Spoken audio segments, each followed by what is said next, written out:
till then.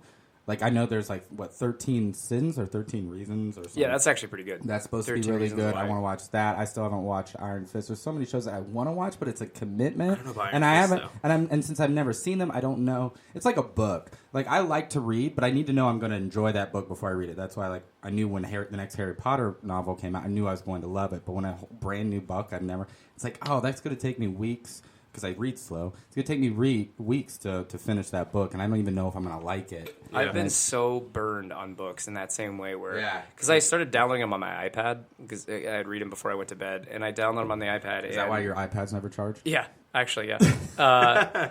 And, so I would download them on there, and I would read the first maybe 5 chapters, and I'll just realize, man, this is just not gripping me. Yeah. But when I really am into a book, I love reading. Like, Ready Player One, I burned through it. The Martian, I burned through it. Like, when I really want a book. The Martian made you was so good that you felt like this was a real... Yeah. Like, you're like, did this really happen? That's why it makes it feel like that's why I think, audible books are great, though. Yeah. It's I feel like that's...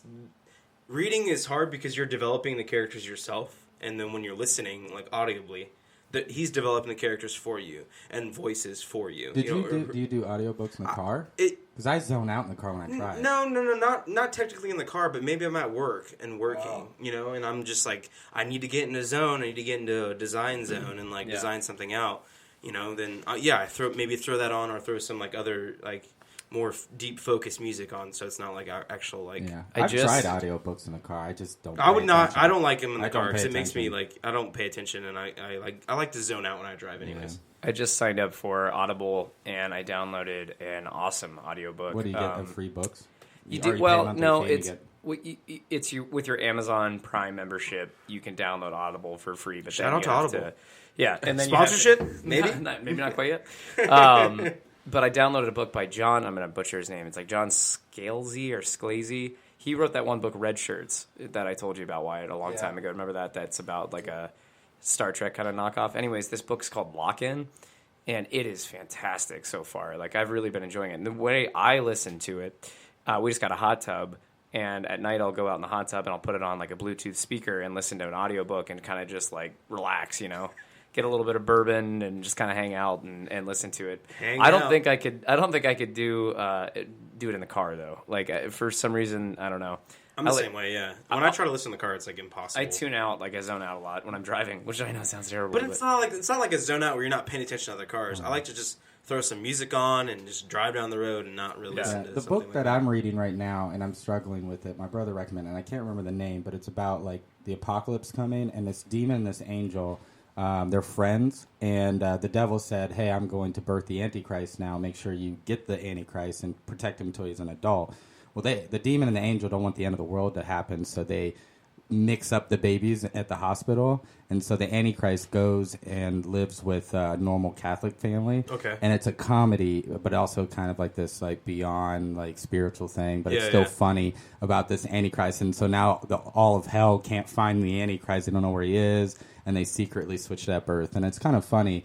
I can't remember the name of it. My brother recommended me. But it is funny, but at the same time, it's 500 pages. And I'm I'd rather play Overwatch. You know what I mean? I'd rather be playing Overwatch. I have a hard enough time keeping up with my video game catalog, and to be honest, here's kind of a question I have. And I think there's probably 2 schools of thought on this. I'm curious to get your guys' thoughts. Do you consider playing a video game and reading sort of in the same intellectual stimulation ballpark?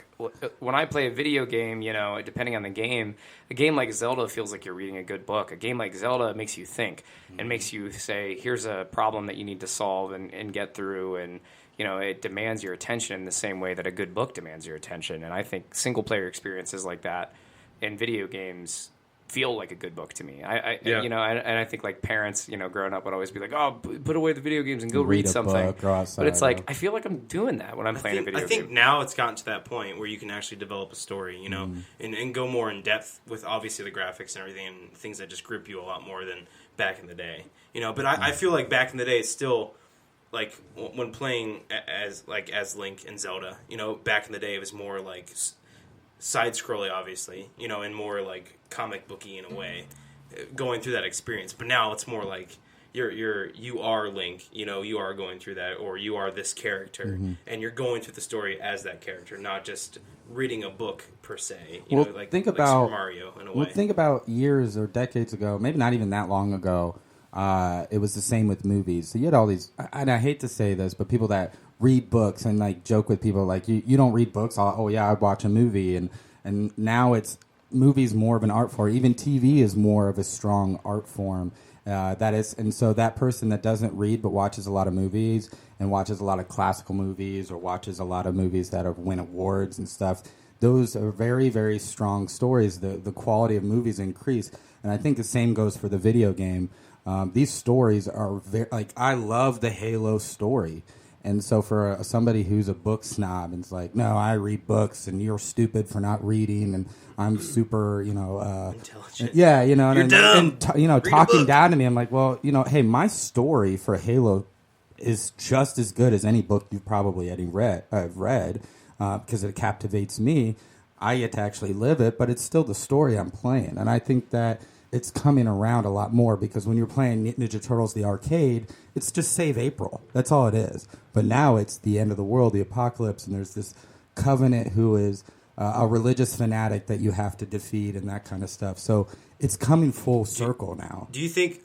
So going back to like even TV shows, I think, me personally, I think obviously technology has helped out a lot to be able to advance a TV show and advance a series, or even like Walking Dead. If you saw Walking Dead, like maybe like 15, 20 years ago, would you be that captivated as you are now through the technology and through making a walker seem more realistic and in depth, and you So can would get it have, stuck in that reality? You're saying if it was like 15 years ago, it would have been up to par with what the special effects were. I think it would be a lot harder to grip yourself and put yourself in that reality because of the mere fact that Even 10 years ago. it doesn't look like it could really happen. Yeah, so I think what you're saying. That's what I'm saying. Yeah, in so a way.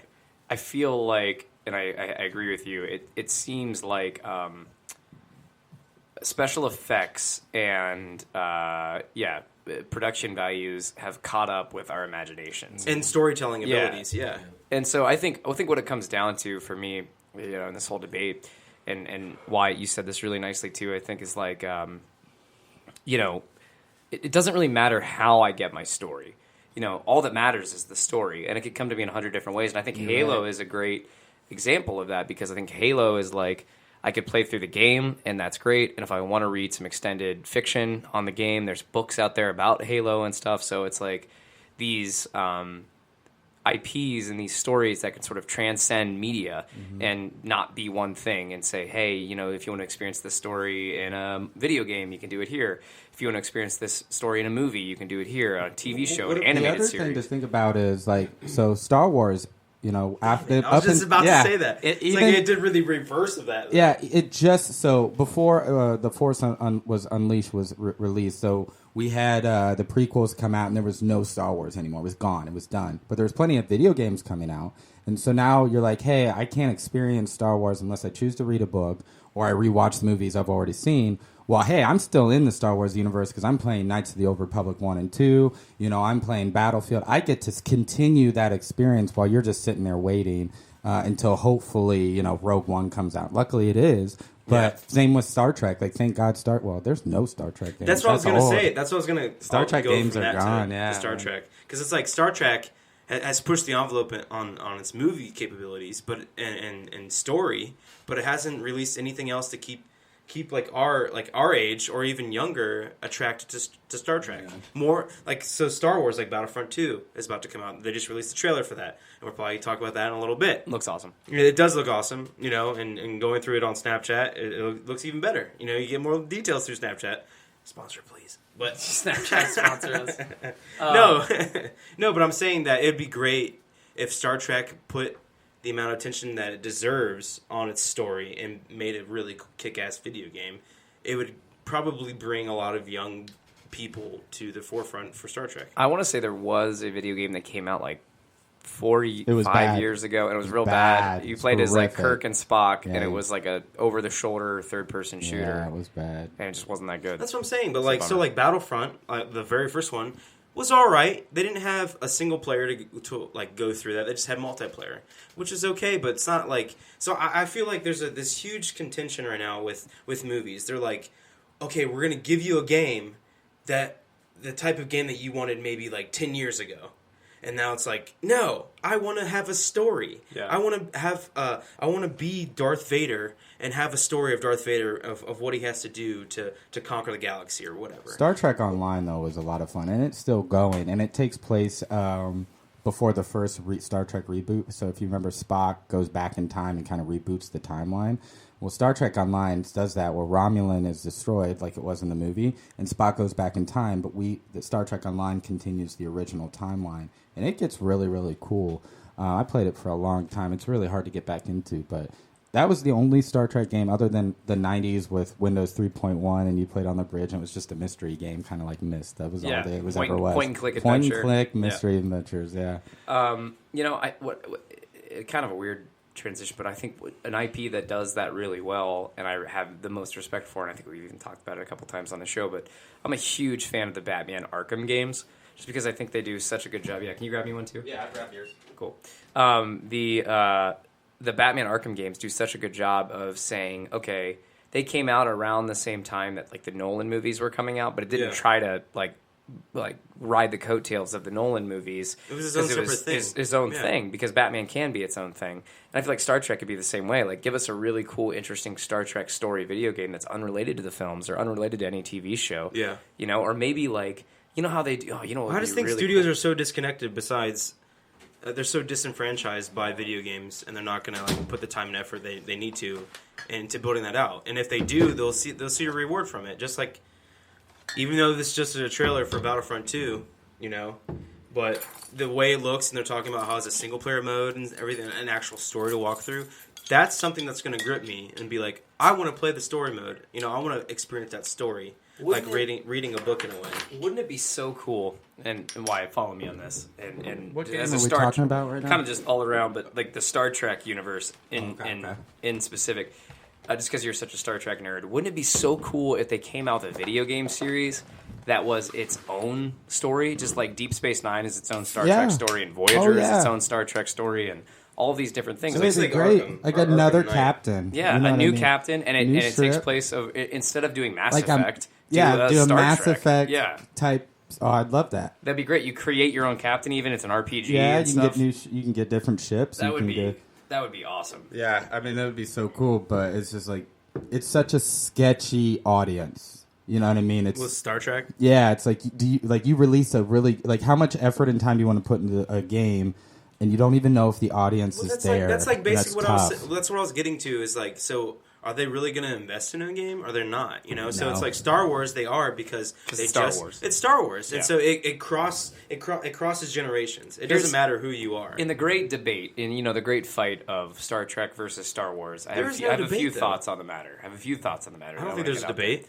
Right. They're separate. Just yeah, exactly. But I mean, what I'm trying to say is, allow me to ramble for a second. No.